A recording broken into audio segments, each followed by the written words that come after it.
కావాల్సిన పద్ధతి మాత్రం ఇది అనే చెప్పగలను. Right sir. తెలుగు రాష్ట్రాలు విడిపోయి 10 ఏళ్ళు అవుతున్నా, 10 ఏళ్ళు దాటినా కూడా ఇప్పటికీ అపరిష్కృతంగా చాలా అంశాలు ఉన్నాయి సార్. సో చంద్రబాబు నాయుడు, కేసీఆర్ వాళ్ళిద్దరికీ అంత సఖ్యత లేదు కాబట్టి 5 ఏళ్ల పాటు అవి అలాగే ఉండిపోయాయి. ఆ తర్వాత జగన్, కేసీఆర్ వాళ్ళిద్దరికీ సఖ్యత ఉన్నా కూడా ఎందుకో అవి క్లియర్ అవ్వలేదు. ఆ తర్వాత జగన్, రేవంత్, కనీసం జగన్మోహన్ రెడ్డి హైదరాబాద్ వచ్చినా కూడా రేవంత్కి కలవకుండా కనీసం ఆయన ముఖ్యమంత్రి అయ్యారని చెప్పి అభినందనలు కూడా చెప్పకుండా అంత గ్యాప్ ఉంది. కానీ ఇప్పుడు చంద్రబాబు నాయుడు అండ్ రేవంత్ రెడ్డి వాళ్ళిద్దరు కూడా గతంలో రేవంత్ కూడా తెలుగుదేశం పార్టీలో పనిచేసి వచ్చారు కాబట్టి వాళ్ళిద్దరికి సఖ్యత ఉంది కాబట్టి ఏం జరగాల్సి ఉంది, ఏం జరగాల్సి ఉంది, ఏ అంశాల మీద క్లారిటీ రావాల్సి ఉంది? మీరు ఇచ్చిన ఉపోద్ఘాతంలో ఉన్న దాంట్లోనే మీరే చెప్పారు జగన్కు కేసీఆర్ సఖ్యత ఉన్నా పరిష్కారం కాలేదు అని. మరి సఖ్యత ఉన్నా ఎందుకు పరిష్కారం కాలేదు? చంద్రబాబు నాయుడుకు కేసీఆర్ సఖ్యత లేకపోయినా పరిష్కారం కాలేదు. మీరే రెండు చెప్పారు, సఖ్యత లేకపోయినా పరిష్కారం కాలేదు, సఖ్యత ఉన్న పరిష్కారం కాలేదు. మళ్ళీ ఇప్పుడు సఖ్యత ఉన్న పరిష్కారం అవుతుందా?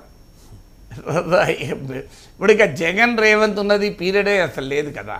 రేవంత్ రెడ్డి డిసెంబర్లో ఎలక్ట్ అయ్యాడు, మేలో ఎన్నికలు, 6 months. సో 6 months అది లెక్క ఎందుకు రాదు? ఎందుకు రాదు అంటే అది ఎలక్షన్ టైం.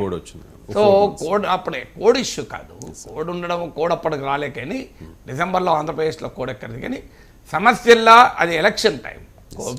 ఎలక్షన్ టైంలో ఒక రాజకీయ నాయకుడు పాలన పైన కేంద్రీకరించలేడు కదా. సో రేవంత్ రెడ్డికోమో ఇనీషియల్ పీరియడ్, జగన్మోహన్ రెడ్డికోమో ఎండింగ్ పీరియడ్. సో అందువల్ల జగన్ రేవంత్లో మనం కంపేరే చేయలేము.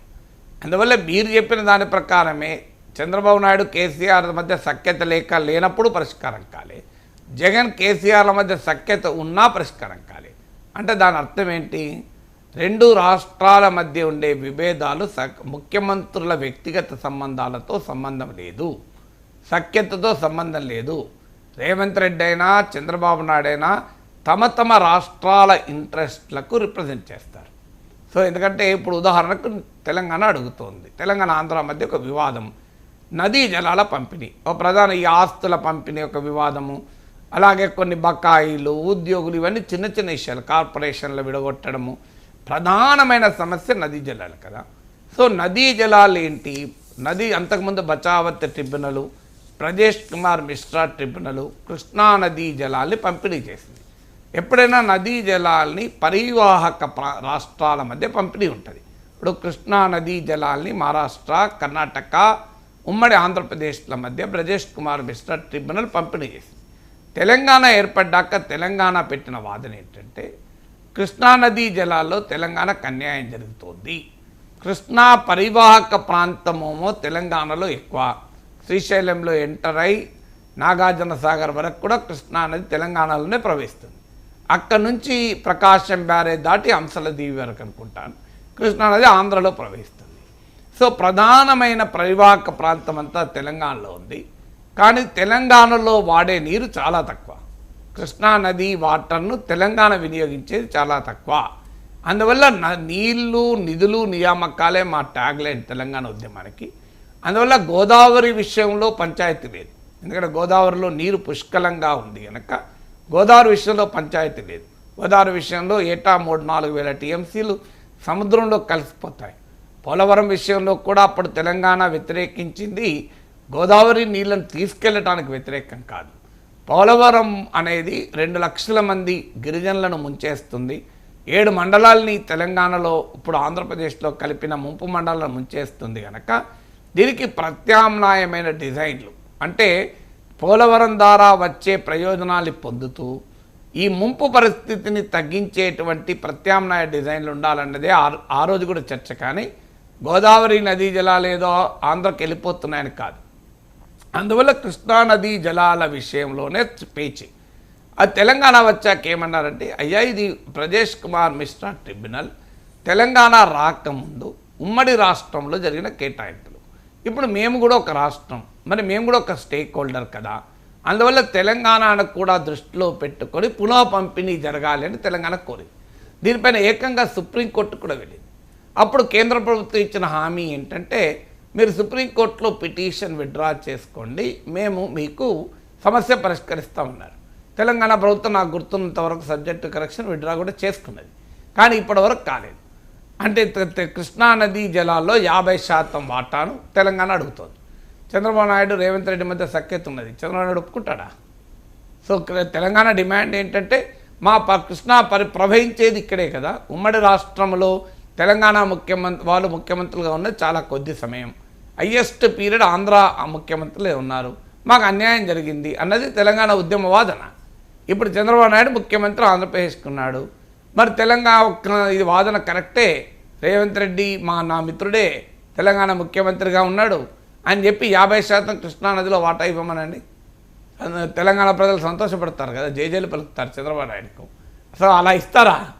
సో అందువల్ల పోనీ రేవంత్ రెడ్డి మా మిత్రుడే చంద్రబాబు నాయుడు, సో చంద్రబాబు నాయుడు సమర్థవంతంగా పాలించాలి, అందుకే నేను 50% వాటా అనేది వదిలేస్తాను, ఇప్పుడు బ్రజేష్ కుమార్ మిశ్రా ట్రిబ్యునల్ బచావ ట్రిబ్యునల్ ప్రకారం ఎంతుంటే అంతే వాడుకుంటా అని రేవంత్ రెడ్డి అనగలడా?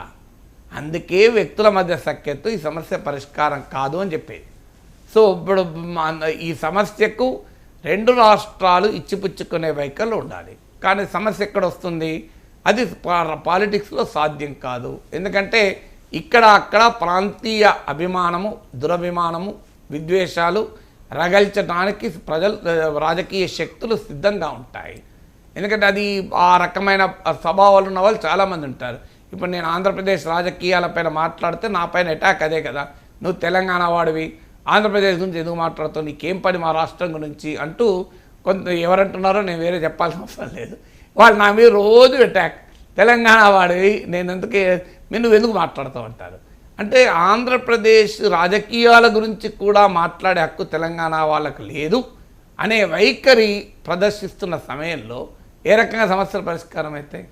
సో తెలంగాణ వాళ్ళకి కనీసం ఆంధ్రప్రదేశ్ రాజకీయాల గురించి మాట్లాడే హక్కులేదట. అయ్యా ఉచ్చిపుచ్చుకునే ధోరణి, తెలుగు ప్రజలు భౌతికంగా విడిపోవచ్చు, రాష్ట్రాలుగా విడిపోవచ్చు, ప్రజలుగా కలిసి ఉన్నారు, ఈ రాష్ట్రం వాళ్ళు ఆ రాష్ట్రంలో ఉండొచ్చు, ఆ రాష్ట్రం వాళ్ళు ఈ రాష్ట్రంలో ఉండొచ్చు అన్న స్పిరిట్ పోయి నీవు తెలంగాణ వాడి మాట్లాడద్దు అంతే. ఆంధ్రప్రదేశ్ గురించి నువ్వు ఎట్లా మాట్లాడుతావు? అమెరికా గురించి మాట్లాడతాను నేను, కానీ ఆంధ్రప్రదేశ్ గురించి మాట్లాడకూడదు అనేటువంటి ఒక భయంకరమైన దాడి నా పైన రోజు జరుగుతుంది. మరి ఎలా సమస్య పరిష్కారం అవుతుంది? అయితే ఈ రకమైన యాటిట్యూడ్తో అవుతుందా?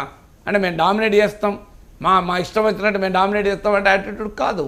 అందువల్ల ఇక్కడ ఎవరైనా పరస్పరం ఇచ్చిపుచ్చుకునే ధోరణి, మ్యూచువల్ అడ్వాంటేజ్, అందరూ ప్రజలే, నిన్నటిదాకా కలిసి ఉన్నాం, ఆ స్పిరిట్ ఆఫ్ అకామిడేషన్తో కనుక రాజకీయ వ్యవస్థ చూస్తే అప్పుడు సాధ్యమవుతుంది. లేకపోతే ఇద్దరు ముఖ్యమంత్రులపైన ఒత్తిడి ఉంటుంది, ఇటైనా అటైనా ప్రాంతీయ భావాలు రెచ్చగొట్టే వాళ్ళు ఎప్పుడూ ఉంటారు.